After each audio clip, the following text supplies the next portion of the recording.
यार लोग आपको इग्नोर करते हैं, आपकी इंसल्ट करते हैं और आपको हर बार ये फील करवाते हैं कि यार तेरी तो औकात ही नील बेटा सन्नाटा है, यानी कि जीरो है। तो ऐसे लोग भी आज से आपकी रिस्पेक्ट करना शुरू कर देंगे और हर कोई आपके साथ ही रहना चाहेगा। पता है कैसे? चलिए मैं आपको दिखाता हूँ। Hey beautiful people, welcome to Fundoo programming. मैं हूँ आपका दोस्त फंडू बॉय।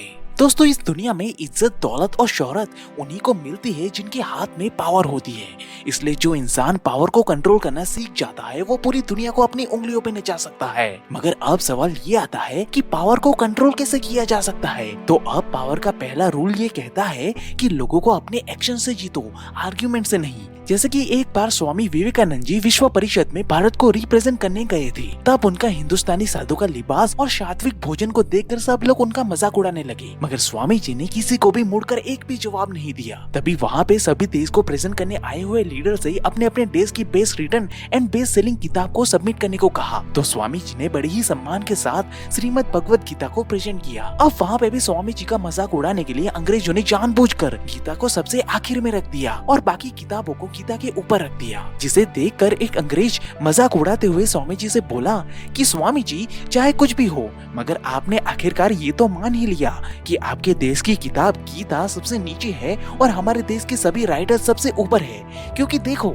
सबसे पहले नंबर पे है हमारे राइटर की किताब, जबकि आपके राइटर की किताब जो सबसे नीचे दबी हुई है। अब भाई अंग्रेज की ये बात सुनकर स्वामी जी ने एक शब्द भी नहीं बोला और वो बस आराम से उन किताबों के पास गए और आखिर में रखी हुई गीता को छट से खींचा तो ऊपर रखी सारी किताब एक के बाद एक फट से नीचे गिर गई, जिसे पॉइंट करते हुए स्वामी जी ने बड़ी ही विनम्रता से जवाब दिया कि महाशय, आपके राइटर कितने भी ज्ञानी और महान क्यों ना हो, मगर इस संसार का बेस तो यही है। क्योंकि जिस दिन ये बेस हट गया ना, उस दिन संसार के सारे राइटर डरे के डरे रह जाएंगे। जिसे देखकर वहाँ पे आए हुए पूरी दुनिया के सभी लीडर्स को ये समझ में आया कि इंडिया की असली पावर आखिरकार क्या है। और कुछ इस तरह से स्वामी जी ने बिना बहस किए पूरी दुनिया का दिल जीत के सबको ये एहसास दिलाया कि इंडिया सिर्फ भगवा वस्त्र पहनने वाले साधुओं का देश नहीं है, बल्कि इंडिया पूरे संसार को एक पावरफुल वे में लीड करने की क्षमता भी रखता है। वहीं अब पावर का दूसरा नियम ये कहता है कि reputation is a cornerstone of your power. अब एक बार एक जुंग लियांग नाम का प्रसिद्ध सेनापति था, जो कि पूरे विश्व में अपने शातिर दिमाग और चालाकी के लिए मशहूर था, जिसने बिना युद्ध के भी कई सारी जंगों को जीता था। यहाँ तक कि उसने सिर्फ अपने मास्टरमाइंड दिमाग के दम पे एक राजा और उसकी सेना के बीच में मतभेद खड़ा करके पूरे राज्य पे अपना कब्जा जमा लिया था। इसलिए आसपास के सभी लोग जुंग लियांग से पंगा लेने से पहले 100 बार ही सोचते थे। मगर एक दिन जब जुंग लियांग की पूरी सेना जंग के लिए रवाना हो चुकी थी और वो खुद शहर में 50 सैनिकों के साथ आराम कर रहा था, तभी उनके दुश्मन सिमाई ने 1.5 लाख सेना के साथ उनके शहर पे हमला कर दिया। अब जुंग लियांग समझ चुके थे कि उनके बीच में छुपे जासूसों ने उन्हें मरवाने के लिए ये षड्यंत्र रचा हुआ है, मगर अभी इस मुसीबत से कैसे निपटा जाए वो उन्हें समझ में नहीं आ रहा था। तभी अचानक से उन्होंने अपने सैनिकों को कहा कि अपने सारे ध्वजों को नीचे कर लो और शहर के सारे दरवाजों को खोल दो। और जुंग लियांग खुद साधु के कपड़े पहन के हाथ में बाजा लेकर किले के सबसे ऊंची दीवार पे चढ़ गए और गाना गाने लगे, जिसे देखकर दुश्मन के सेनापति काफी ज्यादा शॉक्ड हो गए, क्योंकि जुंग लियांग ने सारे दरवाजे खोल के गाना गाते हुए हमला करने आए हुए सैनिकों को जैसे जानबूझकर अंदर आने का न्योता दे रहे थे। जिसे देखकर हमला करने आया हुआ सिमाई तुरंत ही समझ गया कि जुंग लियांग ने 100% कोई ना कोई तो मौत का जाल बिछाया हुआ है उनकी पूरी सेना को मारने के लिए, वरना तो इतना बड़ा योद्धा सामने से आती हुई सेना पे हमला करने के बजाय गाना भला कैसे गा सकता है। इसलिए सिमाई डर के मारे तुरंत ही अपनी सेना को लेकर वापस लौट गया और इस तरह से जुंग लियांग ने बिना लड़ाई के भी सिर्फ अपनी रेपुटेशन के दम पे अपने पूरे शहर को बर्बाद होने से बचा लिया। इसलिए जितनी स्ट्रॉन्ग आपकी रेपुटेशन होगी उतनी ही ज्यादा पावर को आप इफेक्टिवली कंट्रोल कर पाओगे। वहीं अब पावर का अगला नियम ये कहता है कि make people dependent on you. अब अगर आपका जन्म 90s या 2000 के आसपास हुआ है तो आप सबने ये ट्यून तो पक्का सुनी ही होगी। यस करेक्ट, विंडोज, जो कि प्रोडक्ट है माइक्रोसॉफ्ट का। मगर क्या आपको पता है कि विंडोज का ऑफिशियल सॉफ्टवेयर काफी ज्यादा महंगा आता है, मगर फिर भी आजकल मार्केट में वही सॉफ्टवेयर 200 रुपीज या फ्री में ही लोगों को मिल जाता है।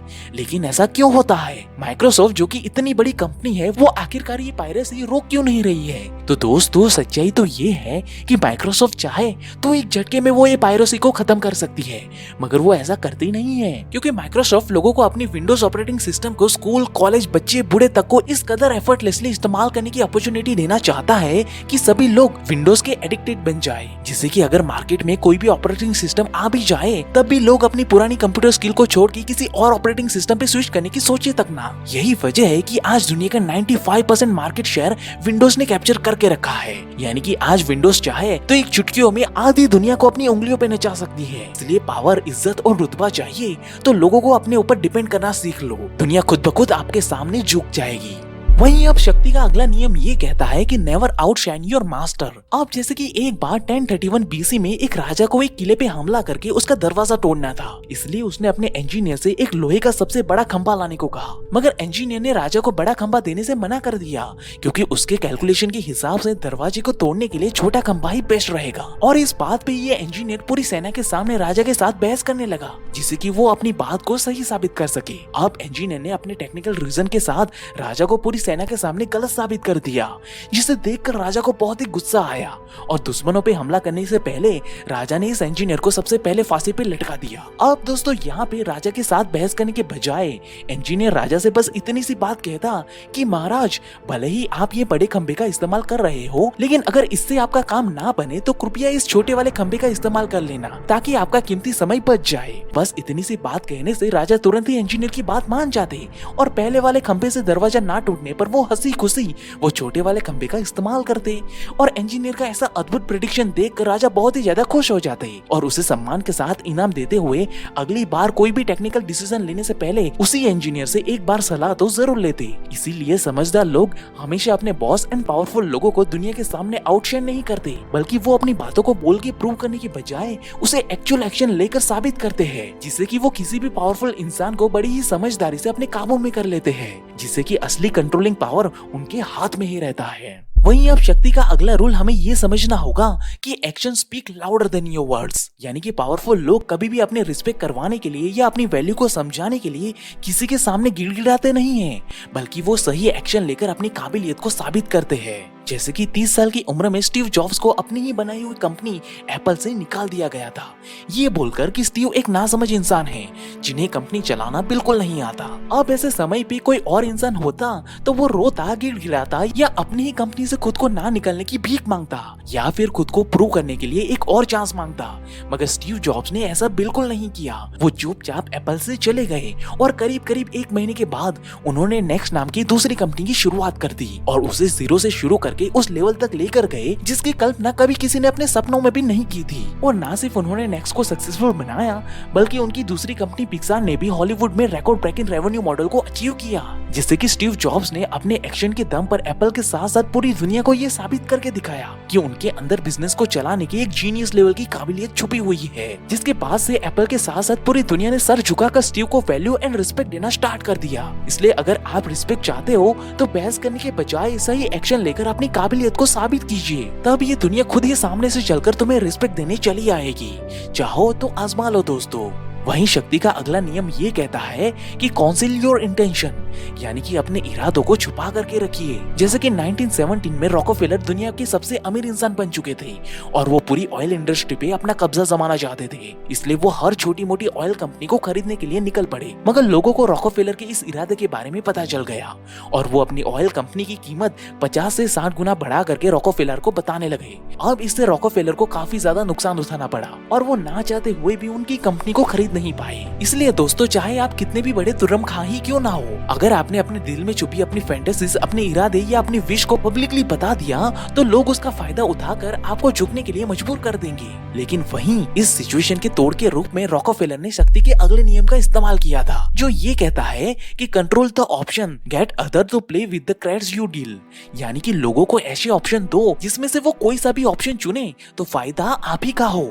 जैसे कि जब छोटी कंपनियों ने जब रॉकफेलर के मन के इरादों को समझकर उसका बड़ी ही चतुराई से फायदा उठा लिया था, तब अपनी विश को पूरा करने के लिए रॉकफेलर ने तुरंत ही ऑयल कंपनी के बजाय रेल कंपनीज को खरीदना शुरू कर दिया था। जिससे कि सभी लोगों का ध्यान रॉकफेलर से हट गया। लेकिन अब पूरी रेलवे इंडस्ट्री को अपने कब्जे में करने के बाद रॉकफेलर ने हर छोटी से छोटी ऑयल कंपनी को बड़ी ही चतुराई से अपना क्रूड ऑयल बड़ी बड़ी सिटी के मार्केट तक लेकर जाने में मदद की, जिससे कि देश की हर ऑयल कंपनी रॉकफेलर की रेल इंडस्ट्री का ही इस्तेमाल करने लगी। लेकिन जब सब कुछ परफेक्टली सेटअप हो गया तब रॉकफेलर ने महंगाई के नाम पे रेलवे ट्रांसपोर्ट के चार्जेस बढ़ाना स्टार्ट कर दिया, जिससे कि छोटी और मध्यम वर्ग की कंपनियों के प्रॉफिट बहुत ही कम हो गए और कुछ सालों के बाद तो उनका प्रॉफिट ऑलमोस्ट खत्म ही होने लगा। यानी कि अब उनकी ये ऑयल कंपनी घाटे में जाने लगी, जिससे कि ना चाहते हुए भी सभी लोगों ने अपनी ऑयल कंपनीज रॉकफेलर को बेच दी और रॉकफेलर ने बड़ी ही चतुराई से अपनी विश पूरी कर ली। और जो लोगों ने अभी तक अपनी ऑयल कंपनी नहीं बेची थी वो सभी लोग रॉकफेलर की रेल सर्विस का तो इस्तेमाल कर ही रहे थे, इसलिए उनको वहाँ से भी भरपूर मात्रा में पैसे आ रहे थे। यानी कि यहाँ पे लोग दो में से कोई सा भी ऑप्शन चूज करे, इन दोनों में फायदा तो रॉकफेलर का ही हो रहा था, जिसके दम पे ही वो पूरी इंडस्ट्री को अपनी उंगलियों पे नचा रहे थे। ठीक इसी तरह दोस्तों आप भी इन्हीं पावरफुल प्रिंसिपल का इस्तेमाल करके बड़ी ही चतुराई से पावर को अपनी मुट्ठी में करके इस दुनिया को अपनी वैल्यू करवाने पे मजबूर कर सकते हो। और आपको इन प्रिंसिपल के बारे में और भी डीप लेवल पे जानना है तो ऑथर रॉबर्ट ग्रीन की ये किताब द 48 लॉज ऑफ पावर की लिंक एंड डिटेल्स भी आपको डिस्क्रिप्शन बॉक्स में मिल जाएगी। एंड आई होप दोस्तों आपको ये वीडियो पसंद आया होगा। अगर आपको ये वीडियो अच्छा लगा तो जल्दी से हमें सब्सक्राइब करके इस बेल आइकन को दबा दीजिए, ताकि आपको हर हफ्ते ऐसे ही इंस्पायरिंग एंड नॉलेजेबल वीडियो और भी मिलते रहे। And at last thank you for watching guys.